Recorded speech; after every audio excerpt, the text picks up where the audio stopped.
दोस्तों, आज की कहानी है अम्मा जी आपकी ख्वाहिश से तो आपके पति ने कभी पूरी की ही नहीं। दोस्तों, कहानी शुरू करने से पहले अगर आपने चैनल को सब्सक्राइब नहीं किया हो तो कर लीजिए ताकि आपके पास पहुंच सके हर नया वीडियो। हाय, कैसा जमाना आ गया है, पूरी उल्टी गंगा बह रही है। ये मेरा बेटा कब से ऐसा हो गया? 10वीं के बाद हॉस्टल जाने से पहले तक मेरे साथ रहा है। तब तक तो पानी भी खुद से नहीं पीता था। मम्मी पानी दो, प्यास लगी है। मम्मी खाना दो, भूख लगी है। मम्मी कपड़े में प्रेस कर दो, स्कूल जाना है, वगैरह वगैरह। अब क्या हो गया इसे? हाय, सुबह सुबह उठकर पत्नी के लिए ब्रेड ऑमलेट बना रहा। अरे सुमन, तू छोड़ दे बेटा, मैं बना देती हूँ बहू के लिए नाश्ता। तू रसोई में क्यों आ गया? चाकू दे मुझे। तू प्याज काटेगा तो हाथ कट जाएंगे तेरे। सरोजनी जी ने अपने बेटे के हाथ से चाकू लेने की कोशिश की जो किचन में ऑमलेट के लिए प्याज काट रहा था। अरे नहीं मम्मी, मैं कर लूँगा सब। हॉस्टल में रहकर सबकी आदत लग गई। तुम 2-4 दिनों के लिए आई हो, आराम करो। वापस जाओगी तो फिर से काम ही करोगी, पिताजी की सेवा करोगी इस उम्र में भी, सुमन ने कहा। तो सरोजनी जी को क्या बुराई है पति की सेवा करने में? अर्धांगिनी हूँ, उनकी पत्नी। धर्म तब तक निभाऊंगी जब तक जाने। और तू भी तो ऐसा ही था जब तक मेरे साथ था।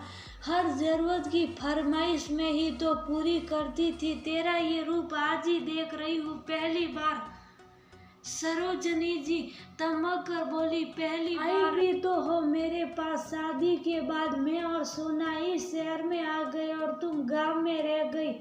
तुम्हें फुर्सत ही नहीं मिलती कि हमारे पास आओ। इस बार आई भी हो तो वापसी का टिकट कटवा कर कि तुम्हारे बिना पिताजी का ख्याल कौन रखेगा?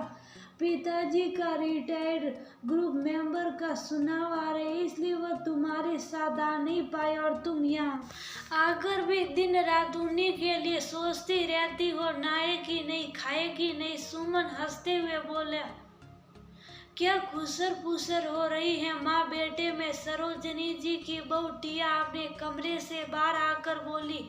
उसने कोट पैंट पहन रखा था और हाथ में लैपटॉप का बैग था। शायद वह ऑफिस की यार थी। कुछ नहीं बहू, मैं इससे बोल रही थी कि मैं आमलेट बना देती हूँ, कहीं इसका हाथ जल न जाए। इस बात की आदत नहीं ना? सरोजनी जी बोल पड़ी। कुक देर से आती हैं इसलिए ये बना रहे माँ। वैसे आज मेरी मीटिंग थी इसलिए जल्दी जाना था, मैं कैंटीन में खा लेती। तुम क्यों परेशान हो? टिया सासू माँ की बातों से थोड़ा परेशान हो गई।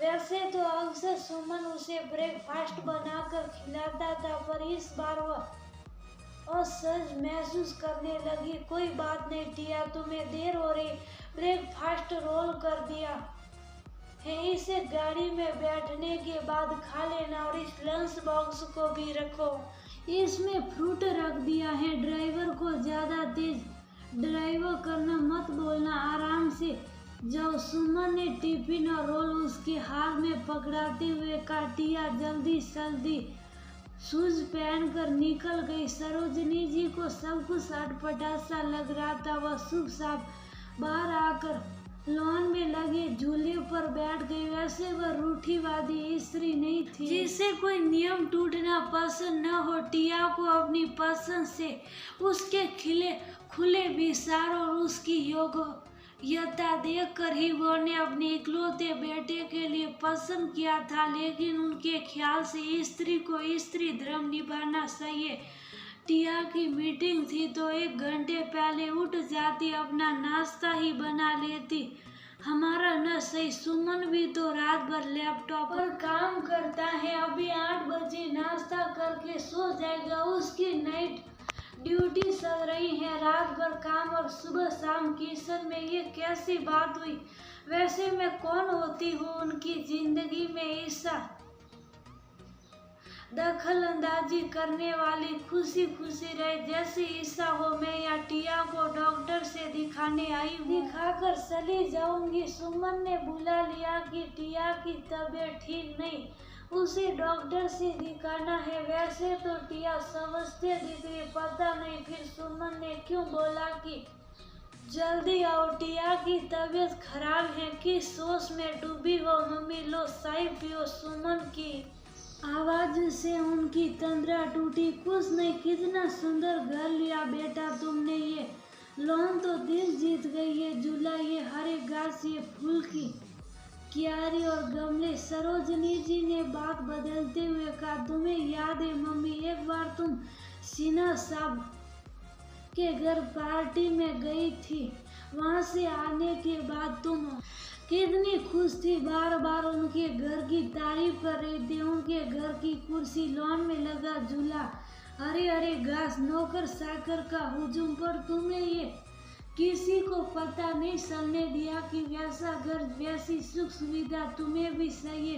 पर तुम्हारी ख्वाहिश पूरी करनी तो दूर, किसी ने तुम्हारी बातें भी नहीं सुनी। हाँ, पापा के हाथ में नहीं था उतना सब तुम्हारे लिए उपलब्ध कराना। संयुक्त परिवार, अकेली उनकी छोटी सी सरकारी नौकरी, पर तुम्हें सुनना तो उनके हाथ में था न, तुम्हारी खुशी को महसूस करना तो उनके हाथ में था न। तुम कहती हो न कि उनका ख्याल रखना, उनके परिवार का ख्याल रखना तुम्हारा कर्तव्य है। एक स्त्री का स्त्री धर्म है तो उनका पिता और उनके परिवार का भी तुम्हारे प्रति कुछ कर्तव्य होना चाहिए न। पिताजी तुम्हारी तरह नहीं बन सकते थे, लेकिन इतना तो कर सकते थे कि जब तुम खाना खा रही हो तब तुम्हें अपने आए हुए मित्र के लिए चाय बनाने न भूलाए। जब तुम दोपहर में सो रही हो तो तुम्हें अपने तौलिए और कपड़ों के लिए कच्ची नींद में न उठाए। बताओ मम्मी, क्या तुम्हारी इच्छा नहीं होती थी कि कोई तुम्हारा भी ख्याल रखे,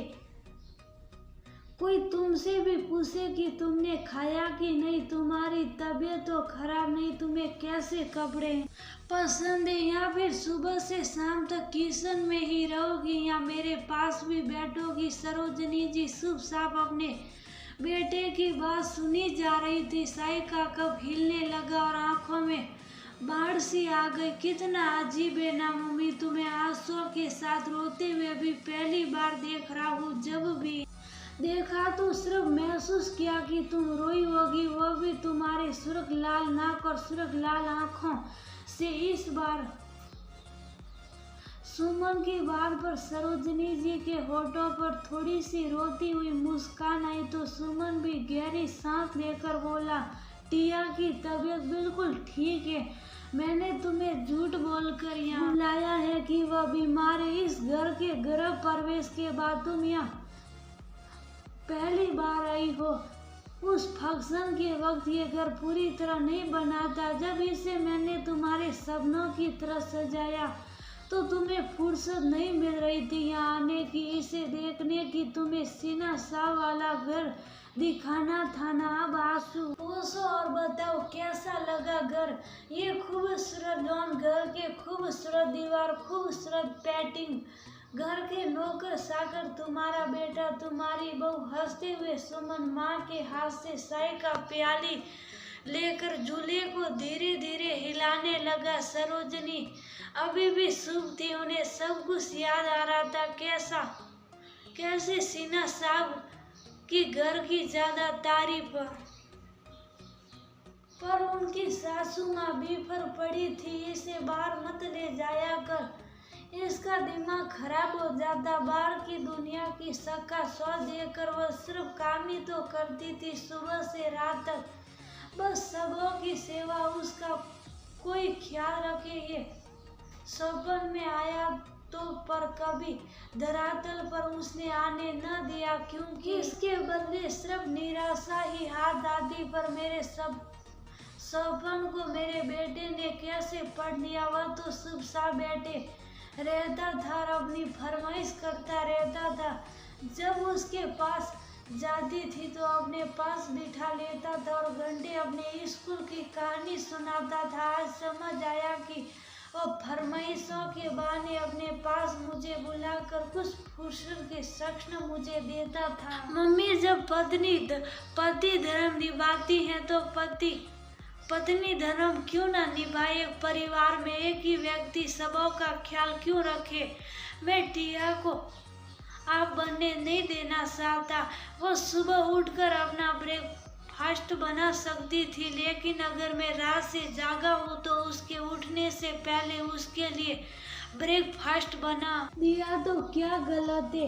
वो मेरी अर्धांगिनी है तो मेरा भी कोई कर्तव्य है उसके लिए प्यार और आराम दोनों हक है उसका। वह जब मेरे लिए ऑफिस जाने से पहले सोने खाने का इंतजाम कर जाती है, सुबह से थक कर ऑफिस से आने के बाद मेरे लिए समय निकाल मेरी हर सुविधा का ध्यान रखती है। वह जब पत्नी धर्म निभा रही तो मैं पति धर्म क्यों ना निभाऊं? बेटा, जिंदगी भर जो किया उसी को सत्य मानती रही और वही सोच भी बन गई। स्त्री धर्म तो निभाया पर आत्म सुख के लिए कभी न सोचा। तुम बिल्कुल सही हो, कर्तव्य एक ही व्यक्ति क्यों निभाए जब परिवार सभी का है? तो स्त्री धर्म का अर्थ ये नहीं कि वह खुद के समर्पण तक सीमित हो, प्यार और आराम सभी का हक है। सरोजनी जी भावुक होकर बोली, तो अब तुम्हारी बारी है मम्मी प्यार और आराम की।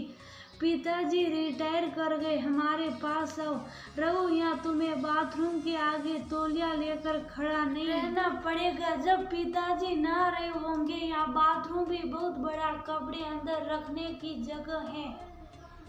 सिन्हा जी के घर के जैसा। इस बार सिन्हा जी के जैसा बोलने पर सुमन को सरोजनी जी ने एक प्यार की थपकी लगा दी और हंसते हुए बोली, तू कल पूछ रहा था ना रिटर्न टिकट को एक्सटेंड कराने के लिए? हाँ मम्मी, करा दूं एक्सटेंड। सुमन खुश होकर बोला, नहीं एक्सटेंड नहीं, कैंसिल करा दे टिकट। कुछ दिन अपने बेटे बहू के साथ रहूंगी इस खूबसूरत घर में, जिस घर को सपने में भी देखने की हिम्मत नहीं हुई वो साकार हो गया। इतना खूबसूरत घर और इतना खूबसूरत विशाल मेरा बेटा। लाखों में एक आज खुद को काला टीका लगाऊंगी, खुद की पीठ थपथपाऊंगी, अपनी परवरिश को सहराऊंगी। सरोजनी जी अपने बेटे को गले लगाकर सुरग की अनुभूति कर रही